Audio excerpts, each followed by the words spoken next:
여러분은 지금 뉴스를 쉽게 묻고 답하는 김혜영의 뉴스 공감을 듣고 계십니다. 윤석열 대통령이 오늘 개각을 단행했습니다. 집권 2년차 취임 후 사실상 첫 개각이었는데요.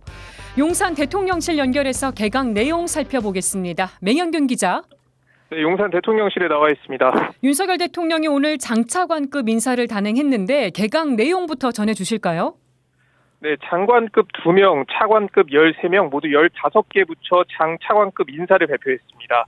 먼저 통일부 장관에 김영호 성신여대 교수가 지명됐습니다. 이분 대북 강경파로 꼽히고요. 인권 문제로 북한을 압박해야 한다, 이런 주장을 펼친 인물입니다. 네. 뒤에 말씀드리겠지만 이번에 통일부 차관 인사도 있었는데 외교부 출신이 임명됐습니다. 문승현 주 태국 대사인데요. 미국 통입니다.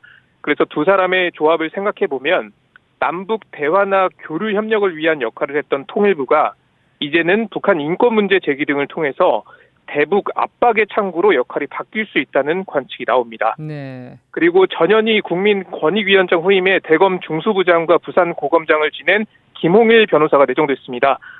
대선 당시 윤석열 캠프에서 정치공작 진상규명특별위원회 위원장으로 활동한 이력이 있습니다. 김대기 대통령 비서실장은 정통 법조인이라며 강직한 성품과 합리적 리더십을 통해서 부패 방지 및 청렴 주관 기관으로서 권익위의 기능과 위상을 정상화할 수 있는 책임자다, 이렇게 평가했습니다. 네. 방송통신위원장 또 산업통상자원부 장관 인선은 빠졌어요.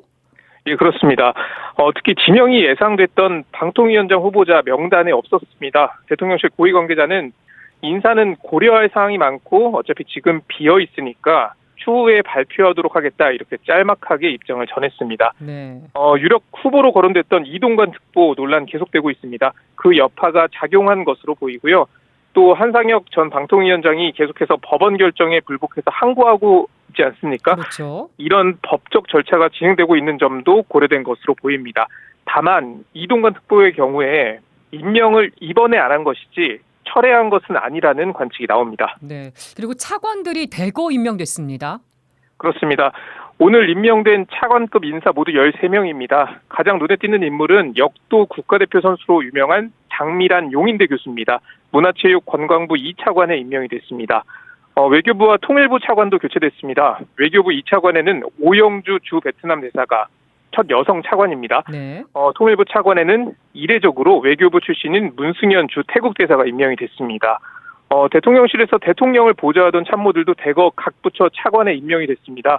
국토부 1차관에는 김호진 관리비서관, 2차관에는 백원국 국토교통비서관, 환경부 차관에는 임상준 국정과제비서관, 그리고 해수부 차관에는 박성은 국정기획비서관, 과기부 1차관에는 조성경 과학기술비서관이 임명이 됐습니다.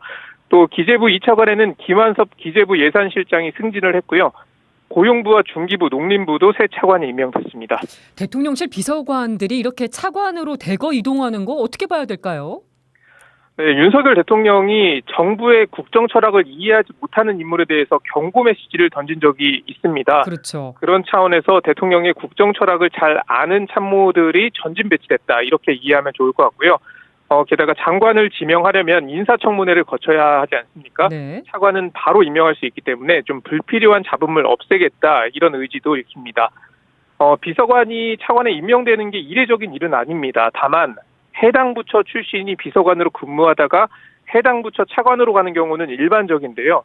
이번에는 해당 부처 업무와 관련해 뚜렷한 경력이 없는 인물도 있습니다. 네. 예컨대 국토부 차관에 임명된 김호진 관리비서관은 국회 보좌관 출신, 사실상 정치인이라고 볼 수 있습니다. 그래서 장관은 정치적인 성격이 있지만 차관은 실무를 해야 하기 때문에 적절하지 않다는 우려의 목소리도 나오고 있습니다. 지금까지 용산 대통령실에서 전해드렸습니다. 네, 잘 들었습니다. 맹현균 기자였습니다.